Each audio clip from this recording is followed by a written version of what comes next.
Dans quelques instants, nous retrouverons le père Biagio Virgiti, prêtre corse, incardiné à Madagascar, mais actuellement à la paroisse Saint-Honoré-des-Laux à Paris. Il nous propose les commentaires de la parole de ce dimanche. Bonne écoute.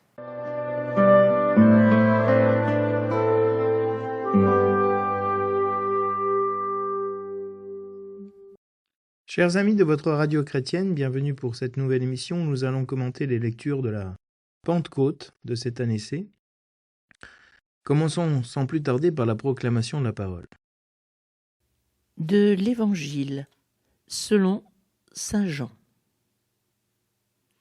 En ce temps-là, Jésus disait à ses disciples, « Si vous m'aimez, vous garderez mes commandements.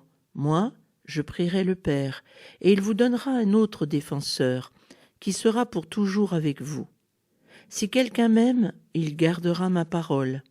Mon Père l'aimera. Nous viendrons vers lui, et chez lui, nous nous ferons une demeure. Celui qui ne m'aime pas ne garde pas mes paroles.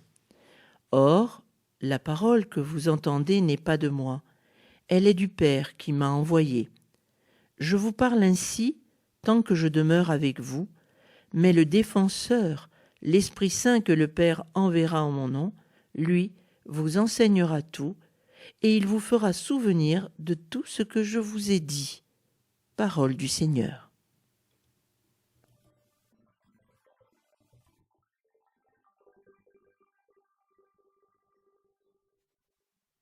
Première lecture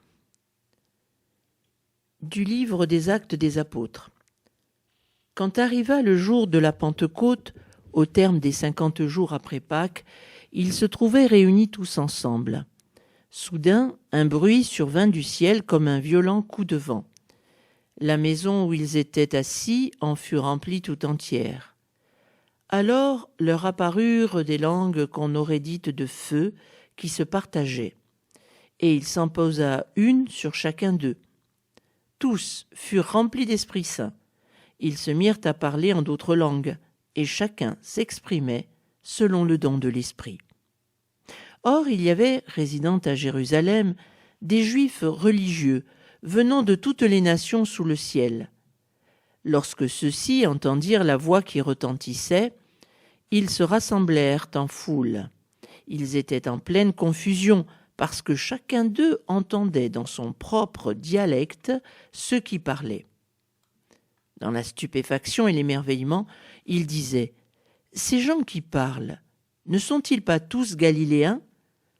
Comment se fait-il que chacun de nous les entende dans son propre dialecte, sa langue maternelle ? Parthes, Mèdes et Élamites, habitants de la Mésopotamie, de la Judée et de la Cappadoce, de la province du Pont et de celle d'Asie, de la Phrygie et de la Pamphylie, de l'Égypte et des contrées de Libye proches de Cyrène, Romains de passage, Juifs de naissance et convertis, Crétois et Arabes, tous nous les entendons parler dans nos langues des merveilles de Dieu. » Parole du Seigneur.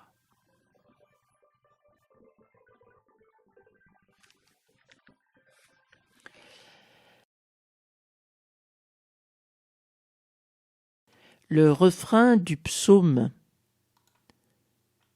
103 « Ô Seigneur, envoie ton esprit qui renouvelle la face de la terre. » Bénis le Seigneur, ô mon âme, Seigneur mon Dieu, tu es si grand. Quelle profusion dans tes œuvres, Seigneur. La terre s'emplit de tes biens. Tu reprends leur souffle, ils expirent, et retournent à leur poussière. Tu envoies ton souffle, ils sont créés. Tu renouvelles la face de la terre. Gloire au Seigneur à tout jamais, que Dieu se réjouisse en ses œuvres, que mon poème lui soit agréable. Moi, je me réjouis dans le Seigneur. Ô Seigneur, envoie ton esprit qui renouvelle la face de la terre.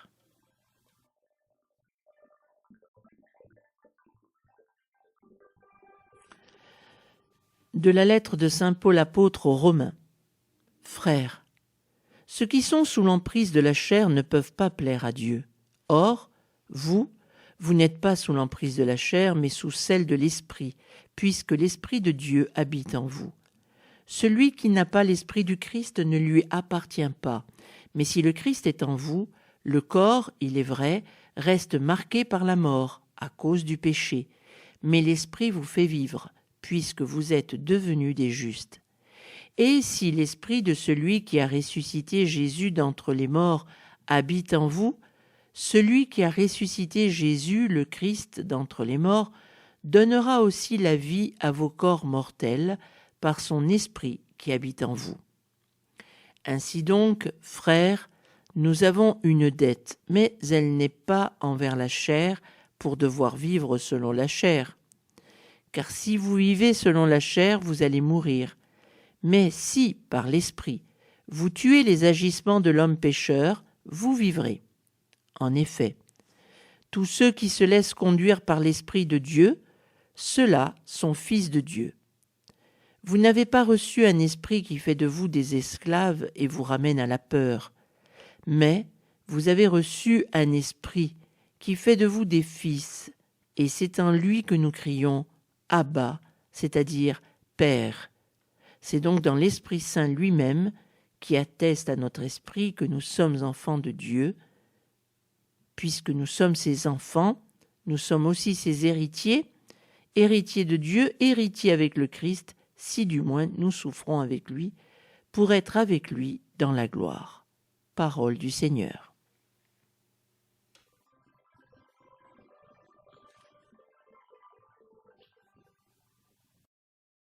Pour rentrer dans le mystère de la Pentecôte, je voudrais vous lire d'abord les oraisons qui sont dans le missel romain et qui nous aident à découvrir le sens profond de cet événement et comment les lectures vont faire émerger ces thèmes que la liturgie exalte. L'antienne d'ouverture est tirée du livre de la sagesse au chapitre 1. Elle nous dit « L'Esprit du Seigneur remplit l'univers. Lui qui tient ensemble tous les êtres, toutes les créatures, il sait se faire comprendre en toute langue. Alléluia. » Il y a donc le thème de l'Esprit qui remplit l'univers, toutes les créatures, et surtout, cet Esprit se fait comprendre en chacune des langues parlées sur la terre. Il y a aussi une autre antienne qui peut être choisie, et elle est tirée de l'Épître aux Romains au chapitre 5.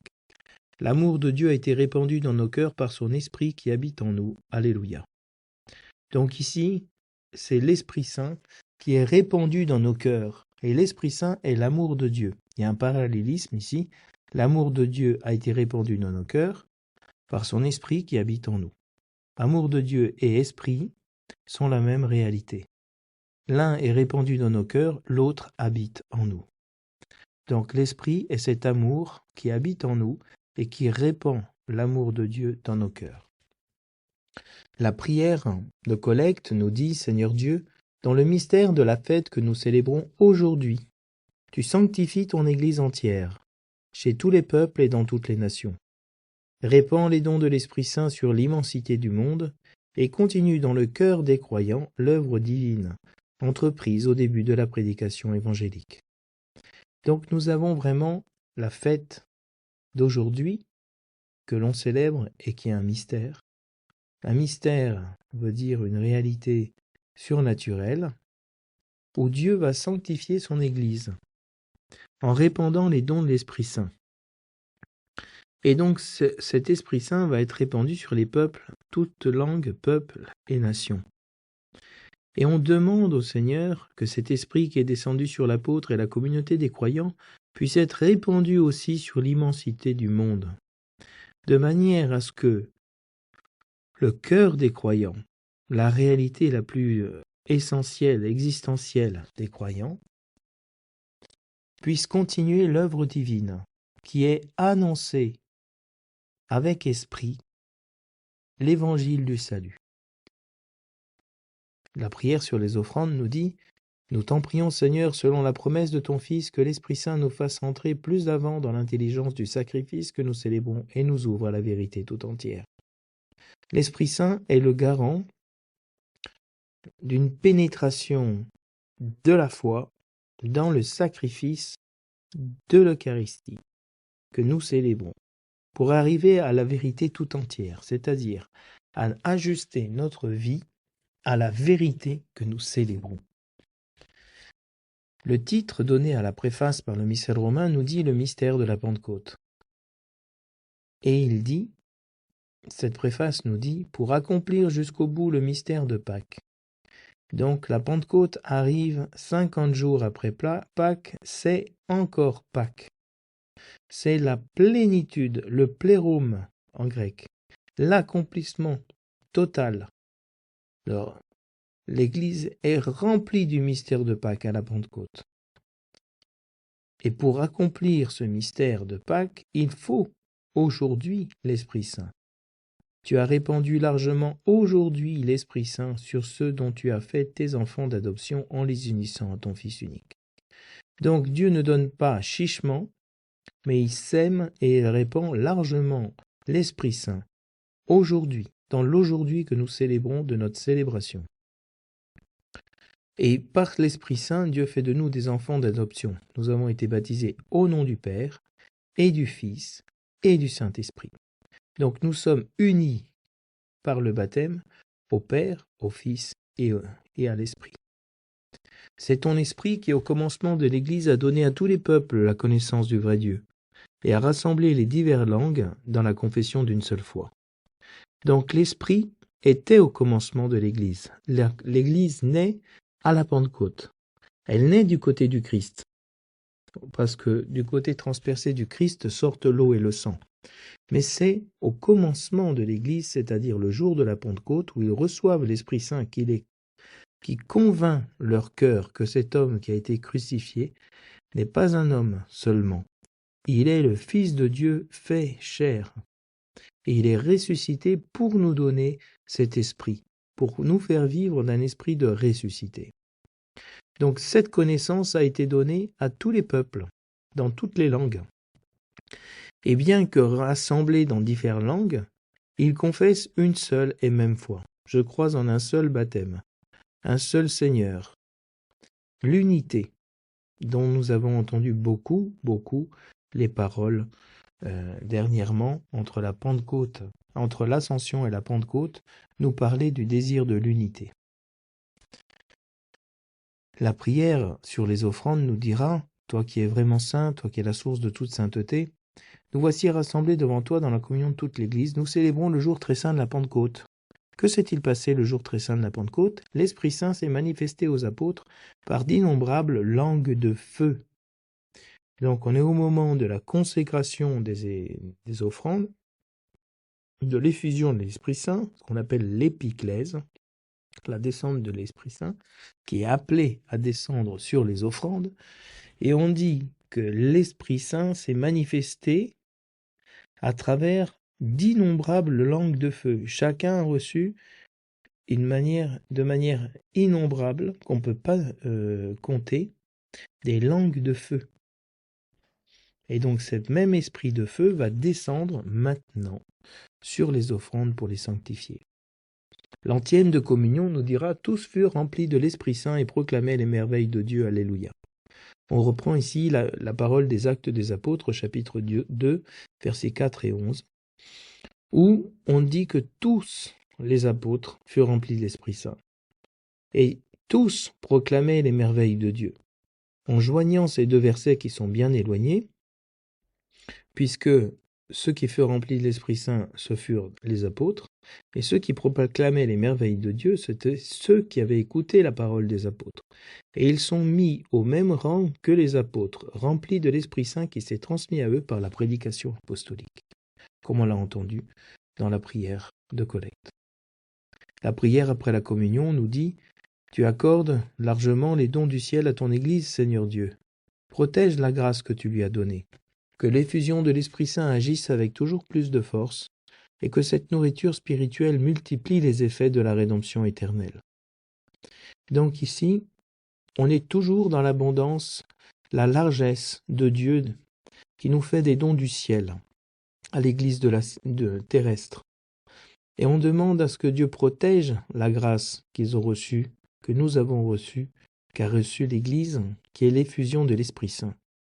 Qu'elle agisse toujours avec plus de force, donc elle continue à brûler d'une intensité majeure, pour que cette nourriture spirituelle, qu'est l'Esprit Saint, multiplie les effets de la rédemption éternelle, en nous et pour les personnes qui sont autour de nous.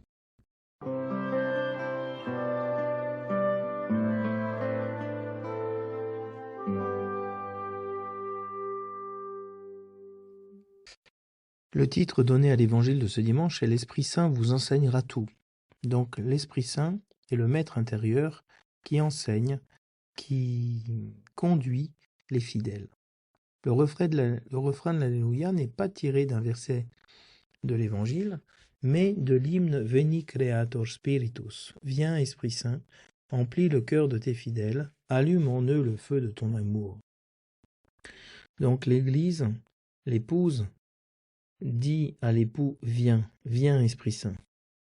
Emplis le cœur de ceux qui sont réunis en ton nom. Allume en eux le feu de ton amour. Et on se trouve dans cet évangile justement avec le thème de l'amour qui revient. Et le thème de la venue de l'Esprit Saint. Si vous m'aimez, vous garderez mes commandements. Donc le Seigneur nous invite à l'aimer. Aimer veut dire concrètement garder, préserver ce qu'il nous a commandé de faire. Aimez-vous les uns les autres comme je vous ai aimé.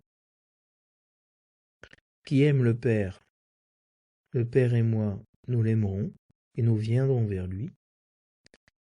Et on gardera sa parole. Si quelqu'un m'aime, il gardera ma parole, mon Père l'aimera et nous viendrons vers lui. Quelques versets plus bas. Et donc il y a vraiment ce thème de l'amour, et le sacrement de l'amour qui est l'Eucharistie, faites cela en mémoire de moi. C'est un commandement que Jésus-Christ nous donne. Selon son commandement, nous osons dire « Notre Père qui es aux cieux ». Donc il y a beaucoup de choses que Jésus-Christ nous a laissées et qui sont essentielles pour notre foi, et qui manifestent l'amour que nous avons pour lui. Et Jésus-Christ est sur le départ, dans ce chapitre 14 de l'évangile de Jean. Il va rentrer dans sa passion, et donc il dit « Je vous enverrai un autre défenseur, un autre paraclet ». Parakletos veut dire celui qui est appelé aux côtés de celui qui est accusé, à celui qui est dans l'épreuve. Donc il nous enverra un autre défenseur, un autre paraclet, une autre aide. Et non plus une aide extérieure comme l'a été Jésus, mais une aide intérieure comme l'est l'Esprit Saint. Et c'est pour ça qu'il dit « Nous viendrons vers lui, et chez lui nous ferons notre demeure ». Donc le but final de la révélation, c'est qu'habite en nous l'Esprit de Dieu, qui nous divinise et nous fait faire la volonté du Père et du Fils. Et aimer veut dire garder la parole de Dieu. Si nous ne gardons pas les paroles du Seigneur, c'est un signe que nous ne l'aimons pas. Nous n'avons pas compris l'amour qu'il a eu pour nous et la grâce que c'est qu'il vienne demeurer en nous avec le Père par l'Esprit Saint. Et Jésus-Christ nous dit cette parole, elle vient pas de moi. C'est le Père qui m'a envoyé vous la donner. Et moi je suis avec vous, mais maintenant je vais partir, et le défenseur, celui que le Père enverra en mon nom, va tout vous enseigner. Donc n'ayez pas peur.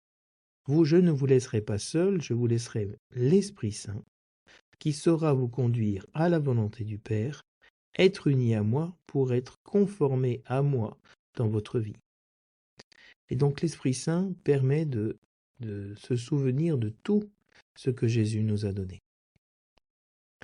Et nous voyons dans la première lecture des Actes des Apôtres, le jour de la Pentecôte, avec le titre « Tous furent remplis d'Esprit Saint et se mirent à parler en d'autres langues », il y a vraiment un don généreux de l'Esprit Saint sur tous les apôtres, qui se mirent à parler dans d'autres langues que les leurs, un signe qu'ils ont brisé la mort, que la mort est vaincue, que je suis capable de parler une langue qui m'était étrangère, et que je ne meurs plus en parlant la langue d'un autre.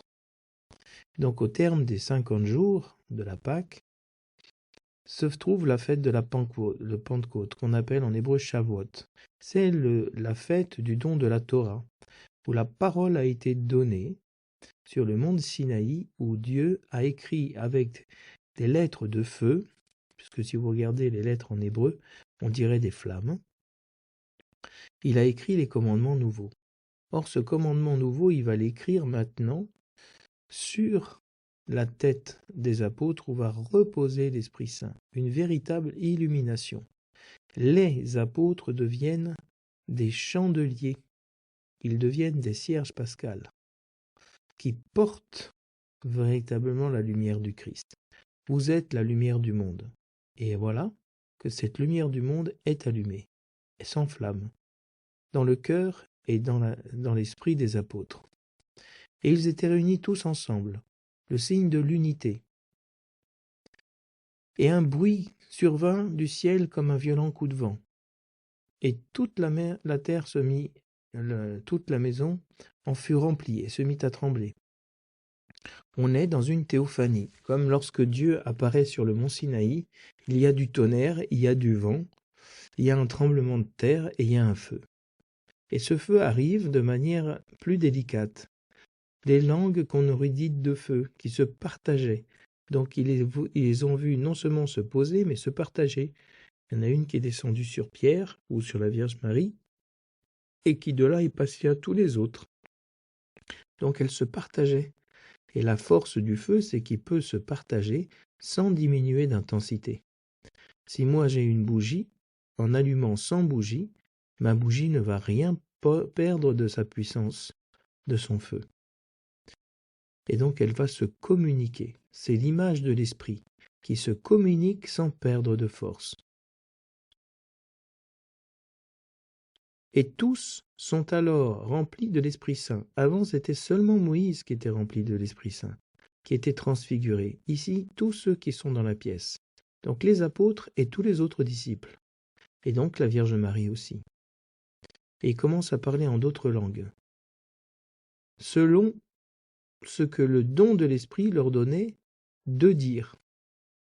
Et donc, chacun parle différemment en d'autres langues, mais de la même réalité, l'amour de Dieu pour les hommes. Or, qu'est-ce qui se passe à ce moment-là? De manière non pas fortuite, mais voulue par Dieu, il y a à Jérusalem des Juifs de toutes les nations qui sont sous le ciel, qui sont venus pour la fête de Shavuot, la fête de la Pentecôte, pour terminer le temps pascal. Et donc, quand ils entendent la voix qui retentissait, la voix des apôtres qui commence à annoncer la résurrection du Christ, qui sort dans la rue en criant de joie, ils se rassemblent comme une foule immense, comme un seul homme. Et ils étaient confus, parce que chacun entendait dans sa propre langue ceux qui parlaient. Non seulement sa propre langue, mais son propre dialecte. Et ils étaient donc dans la stupéfaction et l'émerveillement. Ils étaient eux aussi face à une théophanie, la manifestation de Dieu. Et il dit, comment se fait-il que chacun entende dans sa propre langue, sa langue maternelle? C'est pas possible. Il y a quelque chose qui vient de naître. D'où cela vient? Le signe par excellence, la communion des frères, l'amour qui arrive dans toutes les langues de la nation, des nations. On a les Parthes, les Mèdes, les Élamites, ceux de la Mésopotamie, de la Judée, la Cappadoce, le Pont, l'Asie, la Phrygie, la Pamphylie et Saphédis, l'Égypte, la Libye, les Romains de passage, les Juifs de naissance et les convertis, Crétois, Arabes. Nous sommes à 17. Et si on compte Cyrène, ça fait 18. Et donc nous voyons l'immensité. C'est pas une ou deux langues, c'est 18 langues qui sont parlées en même temps par les apôtres. Et donc ça demande quelque chose que le commun des mortels n'est pas capable de connaître. Tous entendent parler, dans leur propre langue, des merveilles de Dieu, des mirabilia Dei, c'est-à-dire les œuvres de salut que Dieu a fait, à travers la mort et la résurrection de Jésus-Christ, la libération de l'esclavage et de la Pâque. Alors le psaume va répondre en disant de nouveau « Ô Seigneur, envoie ton esprit qui renouvelle la face de la terre ». On demande dans ce psaume 103, 104 que l'Esprit Saint vienne. Et mon âme bénit le Seigneur parce qu'il est grand. Ses œuvres sont merveilleuses. La terre est remplie de sa bonté. Le Dieu donne le souffle. Il envoie son souffle et ceux qui sont morts sont recréés. Il renouvelle la face de la terre. Qui a reçu de nouveau le souffle? Jésus-Christ, qui a expiré. Eh bien, Dieu lui a redonné le souffle de vie dans la résurrection et il renouvelle la face de la terre. Alors que Dieu se réjouisse en ses œuvres parce qu'elles ont reçu aujourd'hui l'Esprit Saint. Et qu'on puisse se réjouir dans le Seigneur. La deuxième lecture a pour titre « Tous ceux qui se laissent conduire par l'Esprit de Dieu, ceux-là sont fils de Dieu ». Et donc, tout le monde n'est pas fils de Dieu parce qu'il a reçu l'Esprit Saint dans le baptême. Et c'est la difficulté que nous pouvons avoir pour comprendre l'élection. Beaucoup sont appelés, peu sont élus. L'élection, dans l'Église primitive, ça a un lien avec le baptême. Était élu, donc choisi pour être baptisé, non pas celui qui correspondait à ce que voulait l'Église, mais celui qui commençait à avoir les attitudes de Jésus-Christ. Saint Jean Chrysostome dit que personne ne peut être baptisé s'il ne fait pas les œuvres de vie éternelle sans se forcer. Parce que tant qu'on fait les choses sur notre force, on n'est pas élu. On est choisi, mais on n'est pas élu. C'est-à-dire qu'on n'a pas été choisi comme les apôtres pour que cet Esprit Saint transforme notre vie à travers des actes extérieurs. Pour saint Paul va faire toute une catéchèse dans l'Épître aux Romains sur la chair et l'esprit, qui sont deux réalités qui s'opposent. Nous sommes dans ce monde sous l'emprise de la chair, du péché, de la convoitise, de l'avarice, de la luxure, de la colère, et donc nous sommes sous l'emprise de la chair. Et de cette manière-là, on ne peut pas plaire à Dieu. Alors il dit aux chrétiens, vous n'êtes pas sous l'emprise de la chair, parce que vous avez reçu le baptême qui vous a libéré de la faute originelle. Vous êtes maintenant sous celle de l'Esprit Saint, parce que l'Esprit de Dieu habite en vous. Mais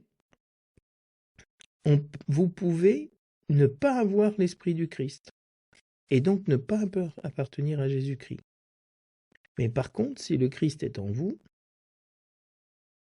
même si votre corps souffre, si vous voulez, dans le combat contre le péché, à cause du péché, l'Esprit, lui, nous fait vivre. Et donc le corps est voué à la mort, mais l'Esprit ressuscite. Et de notre vivant. Parce que vous êtes devenus des justes. L'Esprit Saint vous fait vivre.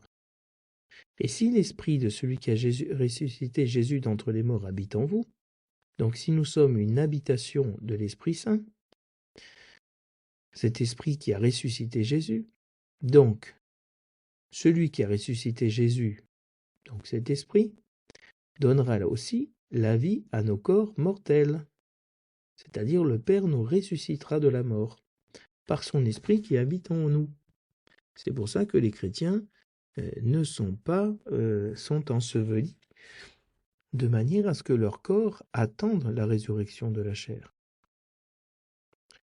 Et donc si nous avons une dette, elle n'est pas envers la chair, où on doit continuellement consentir aux œuvres de la chair et vivre selon la chair. Parce que si on vit selon la chair, c'est-à-dire le péché, la convoitise, la colère, le pouvoir, on va mourir. Il n'y a pas de vie en nous. Mais si par l'Esprit, nous faisons mourir les agissements de l'homme pécheur, le vieil homme qui est en nous, et qui veut faire sa volonté, qui est commode, qui est paresseux, qui est un bourgeois, qui ne veut pas changer de vie, qui veut faire les choses tranquillement dans son confort, à ce moment-là, on meurt. On est dans la mort. Et on a besoin de recevoir cet esprit qui nous sauve. Tous ceux qui se laissent conduire par l'Esprit de Dieu, ceux-là sont fils de Dieu. Donc il est question ici de se laisser conduire par l'Esprit. Ce qu'ont fait les apôtres en recevant l'Esprit Saint qui les conduisait par des langues selon ce qu'il donnait à chacun. Et nous, on n'a pas reçu dans le baptême un esprit d'esclave pour retomber dans la peur de mourir, la peur de souffrir, la peur d'être rejeté, la peur de ne pas être aimé. Non, on a reçu un esprit qui fait de nous des fils qui crient « Papa, Abba, Père ». Donc l'Esprit Saint atteste à notre esprit que nous sommes enfants de Dieu. C'est ce qu'ont reçu les apôtres. Il était impossible pour un juif de croire que cet homme qui a été crucifié, pendu au bois de la croix, était Dieu lui-même. Donc ils ont eu l'Esprit Saint qui a attesté à leur esprit, au plus profond de leur être, chose qui était impossible à un juif de l'époque et à un homme d'aujourd'hui de croire que cet homme est Dieu. Et nous sommes ses enfants, ses héritiers, héritiers de Dieu, héritiers de Christ. Et si on souffre avec lui, on régnera avec lui dans la gloire. Donc il y a une véritable invitation à rentrer dans cette œuvre de mortification de la chair pour vivre selon les œuvres de l'Esprit, pour être vraiment des fils de Dieu. Et cela se fait gratuitement par l'œuvre puissante de l'Esprit Saint. Alors, je vous lis juste la séquence pour terminer, qui résume bien l'œuvre de l'Esprit en nous. Viens, Esprit Saint, en nos cœurs, envoie du haut du ciel un rayon de ta lumière. Viens en nous, Père des pauvres. Viens, dispensateur des dons. Viens, lumière de nos cœurs.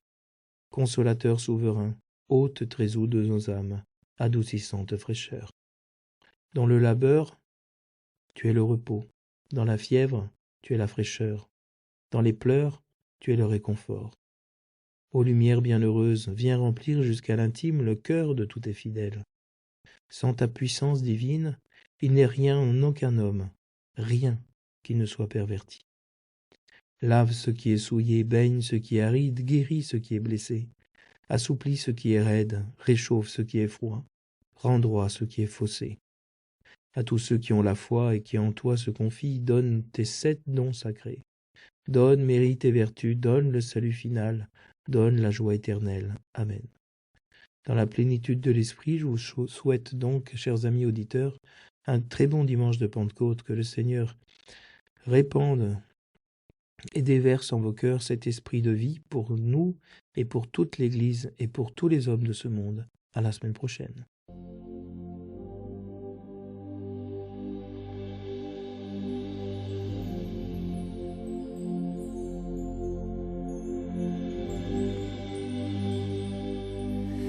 Saint-Esprit, viens.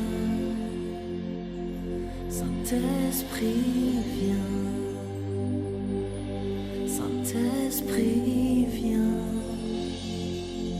Saint-Esprit, viens. Saint-Esprit, viens. Saint-Esprit, viens. Saint-Esprit, viens. Saint-Esprit, viens. Descends sur nous, Saint-Esprit, demeure en nous, Saint-Esprit, descends sur nous, Saint-Esprit, demeure en nous, Saint-Esprit, viens, Saint-Esprit, viens, Saint-Esprit, viens. Saint-Esprit, viens. Hakko em koshimeri heo ham shikeri Hakko em koshimeri heo ham shikeri Hakko em koshimeri heo ham shikeri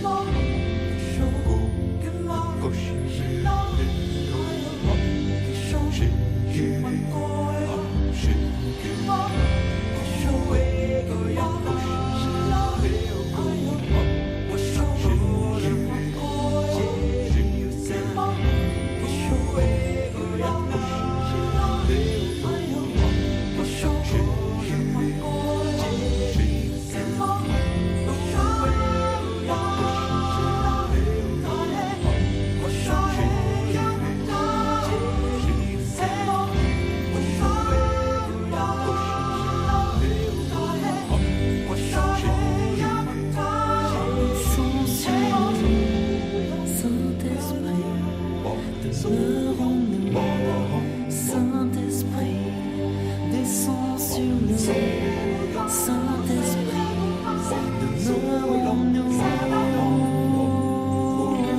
Saint-Esprit, viens. Saint-Esprit, viens. Saint-Esprit, viens. Saint-Esprit, viens. Saint-Esprit, viens.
Saint-Esprit,